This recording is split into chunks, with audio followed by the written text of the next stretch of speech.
అందరికీ నమస్కారం. నేను మీ గంటి ఉష. నా మిత్రులకి, శ్రేయోభిలాషులకి, సబ్స్క్రైబర్స్కి అందరికీ కూడా కృతజ్ఞతాభివందనాలు తెలియజేసుకుంటున్నాను. నా వీడియోస్ని మంచి మంచి కామెంట్స్ తోటి సపోర్ట్ చేస్తున్న మీ అందరికీ కూడా మళ్ళీ మనస్ఫూర్తిగా కృతజ్ఞతలు తెలియజేసుకుంటున్నాను. ఈరోజు నేను మీతో ముచ్చటించుకోవాలనుకున్న విషయం ఏంటి అని అంటే, మ్యారేజ్ వ్యవస్థ అంటే వివాహ వ్యవస్థ అన్నది కొంచెం వేరే తోవ పడుతోంది. అంటే ఏమిటి? ముళ్ళు పోయి కత్తి వచ్చే డామ్ డామ్ డామ్ అని చిన్నప్పుడు పాట పాడుకున్నాం కదండి. అలాగా మ్యారేజ్ వ్యవస్థ అన్నది ఈ సహజీవన వ్యవస్థ కింద వైపుగా ప్రయాణం మొదలుపెట్టింది. ఈ మధ్యన ఒక సర్వే, ఇండియాలోని యూత్ని సర్వే చేస్తే వాళ్ళలో 20% ఆఫ్ ద పీపుల్ అంటే వాళ్ళు టువర్డ్స్ ఈ సహజీవనం వైపు, అంటే లివ్ ఇన్ రిలేషన్షిప్స్ వైపు మొగ్గు చూపిస్తున్నారండి. అసలు ఈ ఈ ఈ తెగులు ఎందుకు పుట్టిందంటే, ఇది మనం ఇప్పుడు ఎందుకు అంటున్నామంటే తెగులు అని, ఇది తప్పని కాదు. కాకపోతే ఏంటంటే ఎందులోనైనా సరే ఎక్కువ మొక్కలు ఏమిటి మనకి దాన్ని ఏమంటారు, కొన్ని ప్రయోజనాలు ఏముంటాయి, దానివల్ల ఏమైనా నష్టాలు ఉంటాయా, ఇవన్నీ కూడా మన వాళ్ళు ఎప్పుడు ఎవరిని ఆ అనుభవశాలిని అడిగి తెలుసుకో ఉంటారు. అనుభవశాలి అని అంటే వివాహ వ్యవస్థలో ఉండేటటువంటి పరిస్థితులు ఏంటి, వాళ్ళని అడిగి తెలుసుకుంటే ఎందుకు ఈ పీపుల్ ఇప్పుడు లివ్ ఇన్ రిలేషన్షిప్స్ వైపు మొగ్గు చూపుతున్నారు అన్నది మనకి అర్థమవుతుంది. విశ్వనాథ్ గారు రాసినటువంటి, తెనేటి విశ్వనాథం గారు రాసిన 1000 పడగలు నవల్లో ఆయన అంటుండేవారు, మన హిందూ ధర్మంలో కావచ్చు, మన భారతదేశంలో కావచ్చు, కుటుంబ వ్యవస్థ, వివాహ వ్యవస్థ అన్నది చాలా అత్యున్నతమైనటువంటి గౌరవాన్ని పొందున్నాయి ప్రపంచ దేశాల్లో. దానిని కూడా ఇది ఒక్కటే మిగిలినవన్నీ కూడా మనవన్నీ, మన కళలు అవన్నీ కూడా అంతరించిపోతున్నాయి. ఈ ఒక్క కుటుంబ వ్యవస్థని, వివాహ వ్యవస్థని కూడా విచ్ఛిన్నం చేయాలని ఎన్నో శక్తులు ప్రయత్నిస్తున్నాయి. అది కూడా విచ్ఛిన్నం అయిపోతుందేమో అని ఆయన నవలలో ఆయన బాధపడ్డారుట. నేను చదవలేదు, చదివిన వారు చెప్పారు. అయితే అసలు ఈ లివ్ ఇన్ రిలేషన్షిప్స్ ఎందుకు వచ్చాయనంటే, కొన్ని ట్రైబల్స్లో కొన్ని చోట్ల వాళ్ళకి ఈ వివాహానికి అనంటే కొంత డబ్బు ఖర్చు పెట్టవలసి ఉంటుంది. కాబట్టి ఆ డబ్బు ఖర్చుకి జంకిన వాళ్ళు ఏం చేశారంటే, మేము ఉభయులము ఇష్టపడి కలిసి సహజీవనం చేస్తాము, మమ్మల్ని భార్యాభర్తల్లాగా మీరు కన్సిడర్ చేయండి. బికాజ్ పెళ్లి చేసుకోవడానికి అటు ఇటు పెట్టవలసినటువంటి ఈ ఫినాన్షియల్ అదేంటిది ఇబ్బందుల్ని తట్టుకోవడానికి అని వాళ్ళు వాళ్ళ సమాజంలో వాళ్ళ కుటుంబాల మధ్య వాళ్ళు పెట్టుకుంటే వాళ్ళకి అది యాక్సెప్ట్ చేశారట.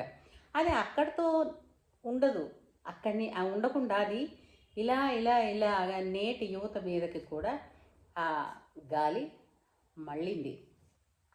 అయితే మీరందరూ ఒకటి అనొచ్చు, మీవన్నీ చాదస్తాలు, మీవన్నీ పాత చింతకాయ పచ్చడి ఆలోచనలు, కాబట్టి అవి ఇప్పుడు ఎలాగంటే అప్డేట్ అవ్వాలి ఎవరైనా సరే అని ఆడపిల్లలు మగపిల్లలు కూడా చెప్తున్నటువంటి రోజులు. అంటే మామూలుగా చెబితే, అంటే మనం చెప్పేవన్నీ కూడా అంటే ఈ వయసులో ఉడుకు వయసులో ఉన్న వాళ్ళకి, ఉడుకు రక్తంలో ఉన్న వాళ్ళకి మనం చెప్పే మాటలు అంతగా రుచించకపోవచ్చు, కానీ వాటిల్లో లాభ నష్టాలు ఏంటో మనం తెలియచెప్పాల్సినటువంటి అవసరం కానీ బాధ్యత కానీ మనకుంది. ఎందుకంటే పిల్లలు వాళ్ళు తెలుసో తెలియకో వాళ్ళు వెళుతున్న తోవలో ముళ్ళు లేకుండా చూడాలన్నదే కదా పెద్దల ఆలోచన. ఇంతే కదా, ఎవరైనా ఇదే కదా ఆలోచిస్తాం. అయితే అబ్బాయిలు అమ్మాయిలు, ఇవాళ మనం ఈ marriages versus live in relationships, వీటి గురించి కొన్ని పాయింట్స్ మనం మాట్లాడుకుందాం. అవి వాల్యుబుల్లా కాదా, మీకు ఉపయోగపడతాయా లేదా అన్నది మీరు ఆలోచించుకోండి. ఫస్ట్గా మ్యారేజ్, పెళ్ళి ఏంటిది అని అంటే, ఇది ఇట్స్ ఏ కమిటెడ్ రిలేషన్షిప్. అంటే బోత్ ద పార్టీస్ మేజర్స్ అయి ఉంటారు, వాళ్ళ తాలూకు ఫ్యామిలీస్ కూడా దీనికి యాక్సెప్ట్ చేస్తారు. ఒకవేళ కొన్ని చోట్ల యాక్సెప్ట్ చేయకపోయినప్పటికీ కూడా ఈ విధమైనటువంటి కమిటెడ్ రిలేషన్షిప్ అన్న వివాహం అన్నది అందరూ గుర్తించే తగ్గట్టుగా ఉండి తీరాల్సి వస్తుంది. అండ్ గౌరవప్రదమైనటువంటి గుర్తింపు ఉంటుంది ఈ కమిటెడ్ రిలేషన్షిప్స్లో. ఈ లివ్ ఇన్ రిలేషన్షిప్స్కి వచ్చేసరికల్లా అది there is no commitment at all between the parties. వాళ్ళు మేజర్స్ అయితే చాలు, ఈ అమ్మాయి అబ్బాయి సరే సహజీవనం అనుకుంటారు, కలిసి ఉంటారు. కానీ మోస్ట్ ఆఫ్ ద థింగ్స్ ఇక చాలా చోట్ల గమనిస్తున్నది ఏంటంటే ఆడ మనసండి. లివ్ ఇన్ రిలేషన్షిప్స్లోకి వచ్చినప్పటికీ కూడా 1 year 2 year 3 years తర్వాత ఖచ్చితంగా ఇతను నన్ను పెళ్లి చేసుకుంటాడులే, అప్పుడు నేను మా నాన్న వాళ్ళతో చెప్తానులే అని అనుకుని తను వైఫ్గానే ఊహించేసుకుని ఒక ఫ్యామిలీ లాగానే కుటుంబంగానే భర్తగానే తలుచుకుంటూ తిని ఉంటుంది. కానీ వేరే యాజ్ అదర్ పార్టీలో ఇలాంటి గుణాలు తక్కువ ఉంటున్నాయి. అంటే కంపారిటివ్లీ వైల్ చాలా కేసెస్లో చూస్తున్న విషయాలు. సో అప్పుడేంటి వస్తుంది, లబోదిబో ఉంటుంది అమ్మాయి, నా రిలేషన్ని కాపాడండి అని. ఇక్కడ ఒక విషయం గుర్తుపెట్టుకోండి, కంజుగల్ రైట్స్ అంటారు. Conjugal rights can be protected by the law in committed relationships. And conjugal right అన్న మాటే లేదు లివ్ ఇన్ రిలేషన్షిప్స్లో. ఎందుకనంటే అక్కడ కమిట్మెంటే లేదు. ఇప్పుడు మీరు కలిసి ఉన్నాము అనుకున్న వాళ్ళు కలిసి ఉంటారు, ఎప్పుడు ఎవరికి నచ్చకపోయినా they just walk out like that, just like that వెళ్ళిపోతారు. కమిట్మెంట్ లేదు. అయితే మీరు అనొచ్చు, పెళ్ళైన వాళ్ళలో కూడా ఇలాంటి నచ్చకపోతే మేము విడాకులు తీసుకుంటాం. అఫ్కోర్స్ తీసుకోవచ్చు, తీసుకుంటున్నారు, చాలామంది ఉన్నారు. కాకపోతే ఏంటంటే బోత్ ద ఫ్యామిలీస్ కానీ వాళ్ళు కానీ కొంతవరకు దే ట్రై టు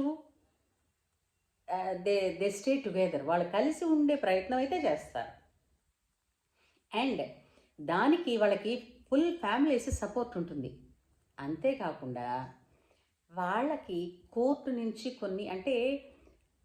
వాళ్ళకి కొన్ని వెసులుబాట్లు చూపిస్తారు. ఏంటని, ఇక నచ్చదా, మీరు కలిసి ఉండలేరా అని కోర్టు కూడా వాళ్ళకి కౌన్సిలింగ్ ఇప్పించి, ఒకవేళ అప్పటికీ కూడా వాళ్ళకి కుదరదు, మేము కలిసి ఉండలేము అని అనుకున్నప్పుడు సరే అది in the name of judicial separation or divorce declare చేస్తుంది. అండ్ దేని తాలూకు ప్రొసీజర్స్ దానికి ఉంటాయి. అయితే ఇక్కడ లివ్ ఇన్ రిలేషన్షిప్స్లో ఏముంటాయండి, ఏమని అడుగుతారు పాపం. ఒక్కటి వాళ్ళకి ఏంటంటే ప్రొటెక్ట్ చేసేది డొమెస్టిక్ వైలెన్స్ని మీరు పెట్టుకోవచ్చు అని అంటుంది. అదొక్కటి కోర్టు నుంచి ప్రొవైడ్ చేస్తుంది వాళ్ళకి అని అంటారు.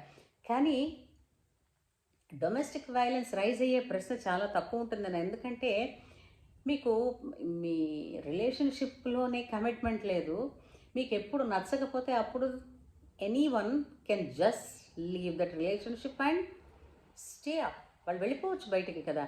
అలాంటప్పుడు ఇంకా డొమెస్టిక్ వైలెన్స్ అన్న విశేషం ఏంటున్నది అని అంటారు. బట్ అదొక వెసులుబాటు ఇచ్చారు కానీ పెద్దగా అది యూస్ఫుల్ కాదు. ఇంకోటి ఏంటి, వాళ్ళకి మెయింటెనెన్స్ వస్తుంది. అంటే ఒక సిగ్నిఫికెంట్ టైంలో వాళ్ళ రిలేషన్షిప్ ఉంటే కనుక వాళ్ళకి మెయింటెనెన్స్ ఇస్తుంది.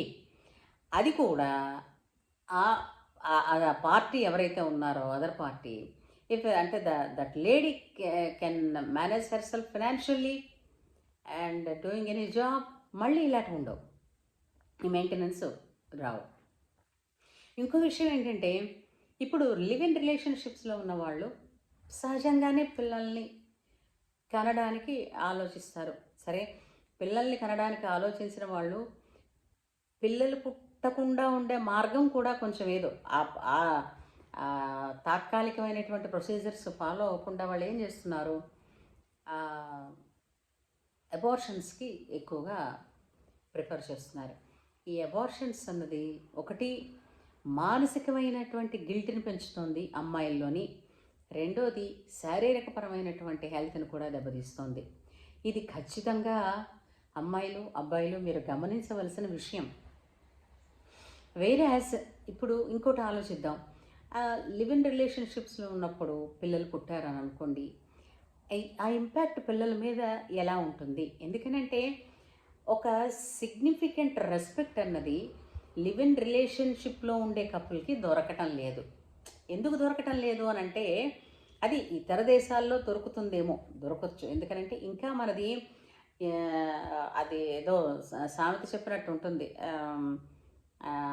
దీనికి తక్కువ దానికి ఎక్కువ అన్నట్టుగా. అలాగా ఆ సామెత ఉందిలేండి, గోచీకి చిన్న గావన్ శాఖ పెద్దది అయిపోతుంది అని చెప్పేసి. అలా సో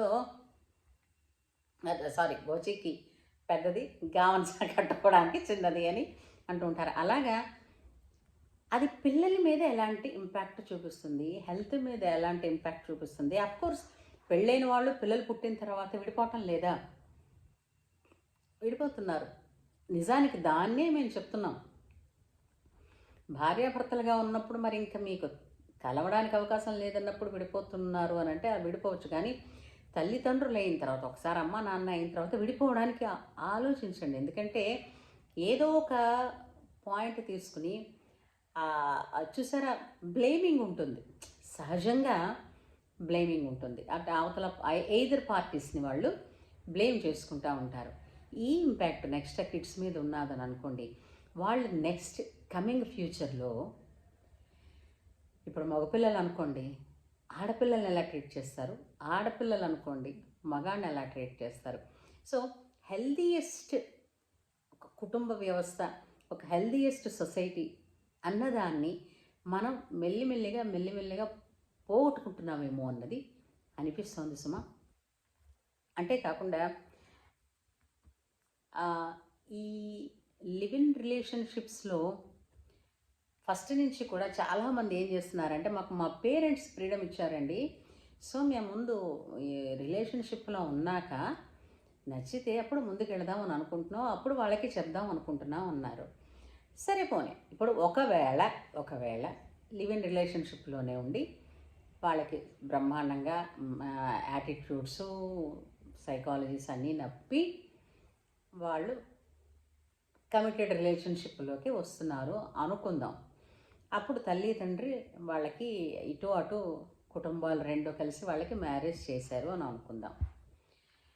ఇప్పుడు వివాహంలో కొన్ని రిచువల్స్ ఉంటాయి, కొన్ని మంత్రాలు ఉంటాయి, వేదోక్తపరమైనటువంటి మంత్రాలు ఉంటాయి. ఎందుకని అనంటే ఫర్ వాళ్ళకి లాంగ్విటీ, అంటే వాళ్ళ దాంపత్యం అన్నది లాంగ్విటీ, దీర్ఘకాలం వాళ్ళు దంపతులుగా వర్ధిల్లాలని చెప్పి చేసేటటువంటి కొన్ని రిచువల్స్ ఉంటాయి. అందులో మొట్టమొదటి మంత్రం ఏంటంటే ఆయన కన్యాదానం చేస్తున్నాడని. ఇప్పుడు ఆ మంత్రానికి అక్కడ జరిగే ప్రాసెస్కి ఏమైనా సింక్ అవుతుందా? ఆలోచించండి. ఎందుకంటే ఫస్ట్ ఎవరో సామెత చెప్పినట్టుగా గిళ్ళే ముందు కావాలంటే గిళ్ళి ముందు అయిపోయిన తర్వాత, ఇది నవ్వుకుంటున్నా ఉన్న విషయం కాదు. అమ్మాయిలు అబ్బాయిలు, ఇప్పుడు నాన్న ఎంతో ఖర్చు పెట్టుకుని, ఇప్పుడు మీకు తెలుసా కన్యాదానం చేసేవాళ్ళు వాళ్ళు పితృదేవతలను పిలిచి ముందు అంకురార్పణ చేసుకుని బంధువుల్ని పిలుచుకుని అలంకృత కన్యాదానం, అంటే కన్యని అలంకరించి దానం చేస్తున్నాం. కన్యాదాన ఫలం ఏంటో తెలుసా మీకు? ఇటు అంటే పిల్లాడు పుడితే 7 తరాలు అక్కడ ఉద్ధరించబడతాయంటారు. కానీ కన్యాదానం వల్ల మాత్రం 10 తరాలు ఉద్ధరించబడతాయి అటు ఇటును. అలాంటప్పుడు కన్యని కన్యగానే ధార పోస్తున్నారు. ఈ ప్రశ్న అడిగితే బాధ. ఏదో సాగుతుంది, అత్తగారి కచ్చ వసిలిందంటే తప్పు, వసలేదంటే తప్పు కదా. ఇవన్నీ చిన్నప్పటి మా అమ్మగారు నాన్నమ్మగారు వాడే సామెతలు అనమాట అవి. అలాగా మీకు చెప్పడం, ఇప్పుడు నాన్న అంతా ఖర్చు పెట్టుకుని కన్యాదానం చేసేవాళ్ళు ఉపవాసం ఉండి, తర్వాత కన్యా గ్రహీతలు కూడా ఉపవాసం ఉండి, ఆ రిచువల్లో అంత ఇది ఉంది, ఇంపార్టెన్స్ ఉంది, intensity of the divine energies అందులో ఫీల్ చేస్తారు. అలాంటప్పుడు ఒక్కసారి ఆలోచించండి, కన్యాదానం అన్న మాటకి 100కి 100 పాళ్ళ కన్యనే దానం చేస్తున్నాం అనేటువంటి ఇది ఈ లివ్ ఇన్ రిలేషన్షిప్స్ తర్వాత జరిగే మ్యారేజెస్కి ఏమైనా ఉంటుందా? ఇదేంటంటే ఎలాగూ అంటే ఇప్పుడు చూసారా, ఒక ఒక ట్రయల్ డ్రెస్ ఏదో కొనుక్కున్నారనుకోండి, ట్రయల్ వేసుకుని వస్తారు, ట్రయల్ రూమ్కి వెళ్ళి మరి అది వేసుకుని సరిపోతుందంటే కొనుక్కోవడం. పూర్వకాలంలో అంటే ఇది మ్యారేజ్ కదా, మ్యారేజ్లో ట్రయల్స్ అంతగా బాగోదేమో. ఒకసారి ఆలోచించండి. ఎస్, అవగాహన చేసుకోవడానికి ఇప్పుడు చాలా పద్ధతులు ఉన్నాయి. మీరు ఎన్నో రకాలుగా ఒక మనిషి యాటిట్యూడ్ని మీరు అనలైజ్ చేయగలుగుతున్నారు, అవగాహన చేసుకోగలుగుతున్నారు. కాబట్టి లివ్ ఇన్ రిలేషన్షిప్స్లో ఉంటూ భయంగా, ఎందుకంటే దానికి సపోర్టెడ్ లాస్ అంతగా లేవు ఇంకా మన దేశంలో. సో అలాంటి వాటిని భయంగా చేస్తూ ఉండే కన్నా హ్యాపీగా తల్లిదండ్రులకు నచ్చి పెళ్లి చేసుకోండి. పెళ్లి చేసుకున్నాక ఏదన్నా తేడా వచ్చి ఎక్కడో పెళ్ళి అని అంటే దెర్ ఇస్ ఒక మీడియా పాయింట్ ఉంటుంది, మీడియం. వాళ్ళకి వీళ్ళకి కూడా ఒక మధ్య వాదం అన్నది ఉంటుంది, ఆ కాంప్రమైజ్ అన్నది కూడా ఉంటుంది. అయితే మమ్మల్ని కాంప్రమైజ్ అవ్వమంటారు. కాంప్రమైజ్ అంటే ఏంటనుకుంటున్నారు? మీరు అనుకున్న లెవెల్లో జీవితం అంతా ఇంకేదో పాత సినిమాలో చూపించినట్టుగా ఏడుస్తూ కూర్చోమని చెప్పటం లేదు హీరోని కానీ హీరోయిన్ కానీ. There should be a middle point between the parties ఉంటుంది, అది చూడండి. సో వివాహ వ్యవస్థకి ఎక్కువగా ఓట్లు పడతాయి అని అన్నది నేను అనుకుంటున్నాను. ఇప్పుడు యూత్ ఆలోచన, మీరు మేజర్స్ కాబట్టి నిజమే, మీ ఆలోచనని ఎప్పుడు గౌరవిస్తాము. కాకపోతే ఆ లివ్ ఇన్ రిలేషన్షిప్స్ అయినా సరే ధైర్యంగా ఇంట్లో తల్లిదండ్రులతో చెప్పి చేసుకోగలిగారనుకోండి, అది కొంతవరకు మిగిలినటువంటి అనర్థాలు జరగకుండా ఉండడానికి ఉపయోగపడుతుంది. కాబట్టి పిల్లలు, పెద్దలు అందరం ఆలోచించవలసిన విషయం, మ్యారేజ్ అంటే వివాహ వ్యవస్థని కొంచెం పటిష్టం చేసుకుంటే బాగుంటుంది అని అన్నది కేవలం పెద్దలుగా ఒక సాలోచన మాత్రమే. ఉంటాను మరి.